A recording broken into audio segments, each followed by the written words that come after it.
Tapi yang lebih pada satu.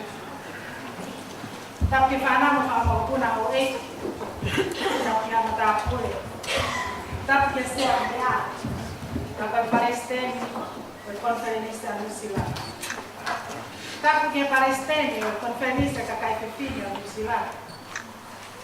Tapi que hatawai.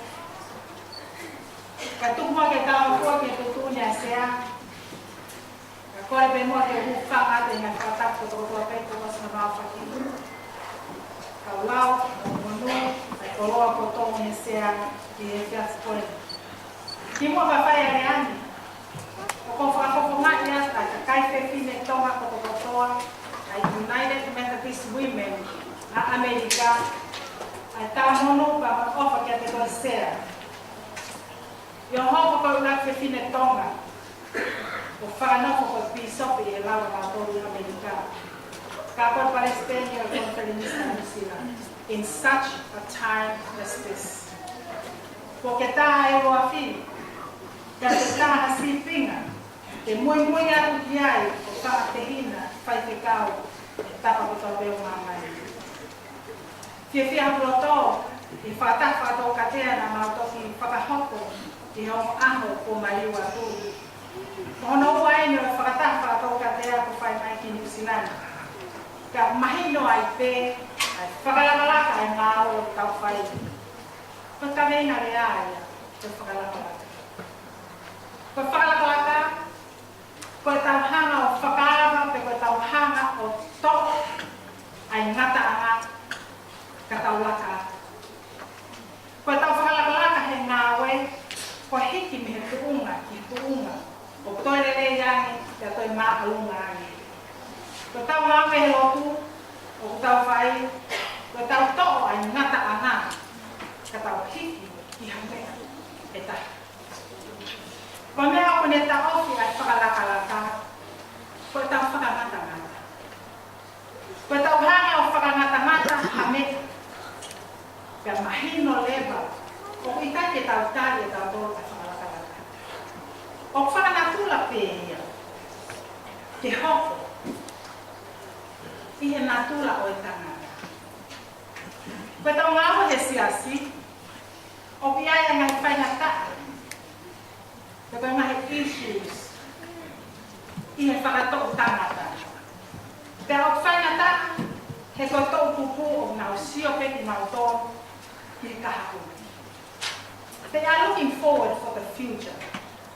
O whaingata a te nau whakalakalaka, he pia e ngahi pēri ia i whakato tangata. O nau whipaki moe. I he tau hongo fulu ki he tau ua noa. O whaingata e nā wala lewa ki muki, pe koe kakapa atu. Ki he future. He kua pau, ke nau whakalaka ki nau tōru he tau hongo. Ko tau whānua, tau ni manoa, tau ona moa. O nau talatala no pi ki nau tō he ngahi lele. O nau whāi ke lolo tonga o fo itai nini. Ko tō tupu, o itai ha ane awhia. There's nothing there. All they are looking for is the future. Ka ko tau motu ane, the old age. Ko uhi ngai o pehe ai, ka iai hatang ko whiunga. Very tired. He koe ne kei nofo koe ke ngāwe, ne kai ngāwe ke sio ki mua. O sio pia ki mui ke ngahi ngāwe na ane whai. Pea ka papa hiki aka whai whikau, ko whangate whata puka ne ke heka whai whikau e wei. O ku opa hono retirement age ki ha otsias. Pea ka papa hiki atu, o ku tae tokana o ikai ke iai ane whakalaka. Te mō whakatokanga e talatala nua pē ia, i he lelei mua ngāo e na ane whai, e ngā sia se tōru pe whā, pe nima, pe ono koe, na e toki hiki mai mea. Koe whakalakalaka, o uraki fie mako, e whakalakalaka e tangata ia. Can it make a difference? O fie mako e tangata, e toko ai ngata anga, ka ne laka atu kia mea o fōo. O pia ia sia se tu mai e ka lahi e nau sirini. Ka nau pehe, koe mea ia, te nau whakalakalaka i kai. O peni nai e paanga. Pohono I vi o whai ake tau ngā o o whia mau tau tōru, tau tāki lotu, o mo Palestine. Ka kai te whine, ka mo tō tūku. O whia mau ke tau whakalakala. O whia mau ke tau hiki me tuunga, ki tuunga. Ko uhinga e nei tāla e Paula I tau Filipai. O ki kai te ulau au, kua umaki. Ko mea o kua whai ke taimi mi, ko whakanalo ngā loki, e ngā mea kua tuku ki mui. Tau kakapa atu. Ki ngā mea me mua. He koi a hui, nei whai ke kalaisi. Koe lau a Paula ki Filipai. He koe tamana ia e ne mea. Kakalau ke lotu whakasiu, koe siu au. Pea nā aku lau e tohi tapu, koe tama lau au. Nā kei te hapa e taha ia, e toi lakani a te api e ilo mo tauhi ai lau.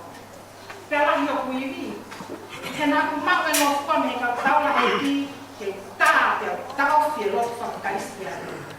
Nā ku mau e nāu whakasino. Ke whai e mea kotoa pena e tutu unu ki a te au. Pea o maki pea mo māu whakalotu. Ke tāma fua ki ngā tutu unu, nā whai mai ki a te au. Pea tālunga, koe ku mau a kalaisi ki a te au. Pea o sio e ngā mea kua whanonga mai ai. Koe muna kotoa te. Pea pangarewa o whakakanga loku, mea kotoa pe o tuku ki mui. Kau hanga atu ki he kaharu o kakapa atu. Ke wako, he mea nai ala mai ai, a kalaisi ki a te au. Koe tau ngā oe ia mo Palestine. Halana e ta iloa, koe te tau mo ui, koe ki te pe a whaito. Ka kai te whine, fia au he hanga atu a tu moto. You rock. You are amazing women of God. Oua te tau a ko ki tau tōru, te tau whakangatanata. Oua te tau whakangatanata ho tau wiri. Oua te tau whakangatanata ho tau poto. Oua te tau whakangatanata, te tau ofa, te tau whaia ngā o ai rotu. Oua te tau hanga o whakasisik ki tau.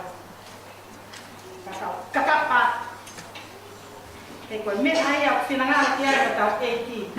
You do your best and God will do the rest. Koe tau rakaini ki whamamanahi, whakametotis, whakakaitonga, whakatau katea. Koe amari ko tau hoko koe katea. A te tau whetaki nima, whakawhanua, o tau whakaarai, matapā koe ngata anga. Ka tau kua ki hane. Ongo Palestine, ka kaitonga, koe whakalakalaka, whakataki ia kua ka wapu ki a he ahoni. Kua hoko e whiwhine tonga koe Palestine, o konferenisa. Kua hoko e whiwhine tonga, ke hoko koe Palestine, ai hoku ngā o a whawhine i New Zealand. Kua mo whakaava, kua mo hanga, whakaava ai ngata anga, ka mo kakapa. Whakawhai mo fuai e tau ngā we, tapa kotoa pe. E tō whai mo fuai ka tō lelei angi na te tutaki. Ko mo mea ange pe ki Amerika, Australia, o ki ai kau paki koe.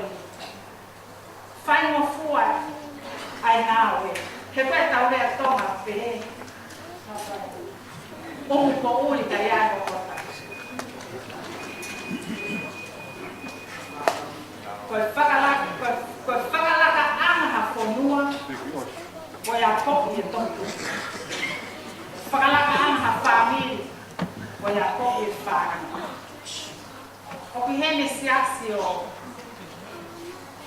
te wai ka whikau sea. Na kau lama kia nai.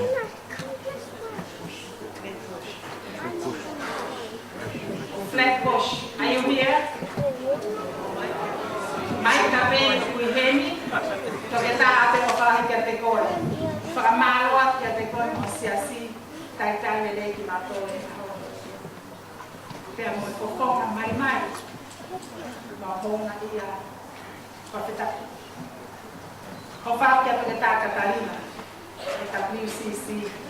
You are my idol, girl.